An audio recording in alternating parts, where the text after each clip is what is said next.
Әр істің бір қайыры бар. Теңіз ортасында келе жатқан кемені кенеттен дауыл тұрып тереңге батырады.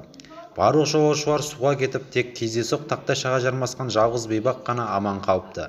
Біраз уақыт қақпақылдаған теңіз толқындары ақырында оны елсіз бір шағын аралға әкеліп тастайды.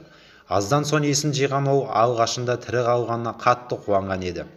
Алайда елсіз, жабайы аралда жападан жалғыз қалғанына көзі жеткенде қуанышы су сепкендей басылды. Бойын үрей билеп, уайым құшағында қалды. Ақыры амал жоқ тырбанып тіршілігімен жасауға кірісті. Алдымен жабайы жемістермен қоректеніп әл жинады. Сосын бұта, жапырақтардың өзіне шағын күрке жасады. Қоян, балық аулап, бұлақ суымен сусындап күнін көре бастады. Бір күні тұрағынан алыстап қайтып келген кезде күркесінің лапылдап отқа оранып жатқанның үстінен түсті. Отыра қап, я Раббым, менің жалғыз күркем де жанып кетті. Қиындыққа сабыр етіп, жақсылығынан үміт етемін. Мұнда бір қайыр бар шығар деп көз жасын көл қылып дұға жасады.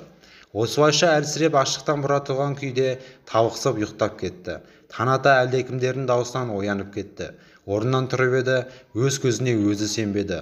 Жағалауға үлкен кеме жақындап келіпті. Шағын қайықтан бірнеше адам құрғаққа түсіп жатыр. Бейшара сол сәтте көз жасына ерік берді. Кеме үстіне мінген соң ондағылардан өзін қалай тапқандарын сұрады. Олар алыстан будақтаған түтін көріп, бұл құтқарыңдар деген әлдекімнің берген белгісі деп түсіндіктесті. Міне ғажап, Алланың шеберлігінде шек жоқ қой. Біз білмей хабарсыз болсақ та, Алла біздің ісімізді реттеуші екен. Ұнатқан істе жамандық болуы, ұнатпаған істің артынан жақсылық келуі әбден мүмкін екен. Жақсылық адамның емес, әрдайым Алланың таңдағанмен бірге болатынын білген қандай жақсы.